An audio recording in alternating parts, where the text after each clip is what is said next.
नमस्कार, news desk DK में आपका स्वागत है। देश के 5 राज्यों में चुनाव प्रचार जोरों पर चल रहा है। 10 मार्च को रिज़ल्ट आएंगे। इन 5 राज्यों में यूपी सबसे अहम राज्य है, जहां पर चुनाव की प्रक्रिया शुरू हो चुकी है। ऐसा कहा भी जाता है कि केंद्र तक पहुंचने के लिए जो रास्ता है वो यूपी से ही होकर जाता है। तो सारे दिग्गज उत्तर प्रदेश में जुट चुके हैं, खासकर बीजेपी और समाजवादी पार्टी। ऐसा अनुमान लगाया जा रहा है कि इन्हीं दोनों के बीच ही मुख्य फाइट है और दोनों के सीएम या तो अखिलेश यादव होंगे। समाजवादी पार्टी से अगर जीतती है तो अखिलेश यादव जी होंगे, और अगर बीजेपी जीतती है तो जैसा कि बीजेपी ने पहले ही घोषणा कर दी है कि बीजेपी की ओर से सीएम कैंडिडेट योगी आदित्यनाथ जी हैं। तो कई चीज़ें जो फैक्ट्स आ रहे हैं, कुछ बहुत ही रोचक चीज़ें आ रही हैं सामने, वो मैं आपके सामने शेयर करना चाहूँगा। चुनाव में नामांकन दाखिल किया जाता है और नामांकन के समय हलफनामे में अपनी आय बताई जाती है। जो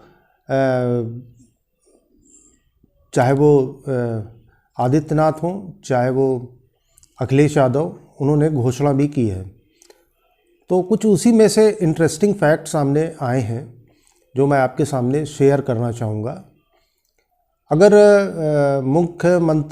बतौर मुख्यमंत्री कार्यकाल की बात की जाए तो अखिलेश यादव 2012 से 2017 तक मुख्यमंत्री रहे, और जो हलफनामे के मुताबिक जो संपत्ति उनकी आई है उसमें 327% का उछाल हुआ है।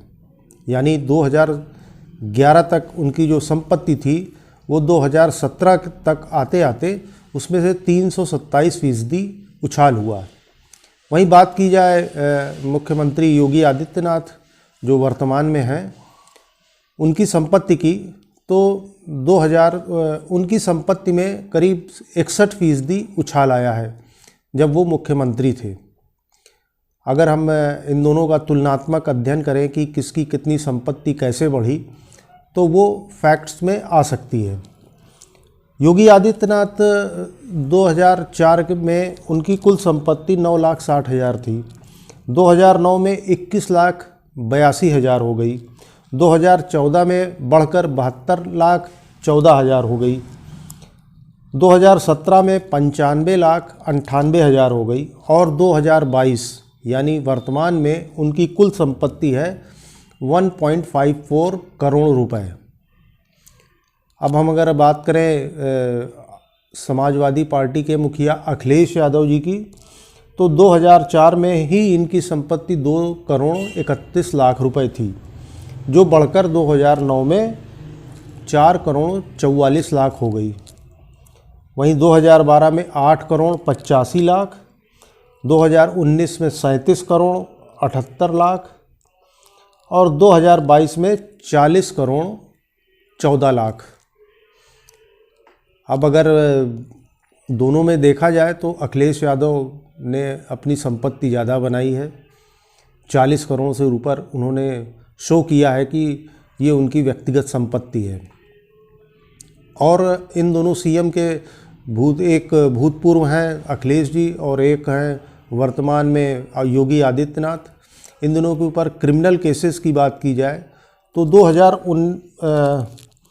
2017 में योगी आदित्यनाथ के ऊपर 3 आपराधिक केस थे, जो उनके मुख्यमंत्री बनने के बाद ख़त्म हो गए।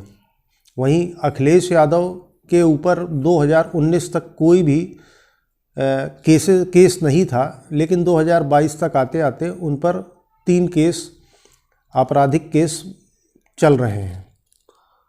और दोनों में अगर तुलना की जाए चुनावी सफ़र की, तो 1998 में पहली बार योगी आदित्यनाथ बतौर सांसद चुने गए थे।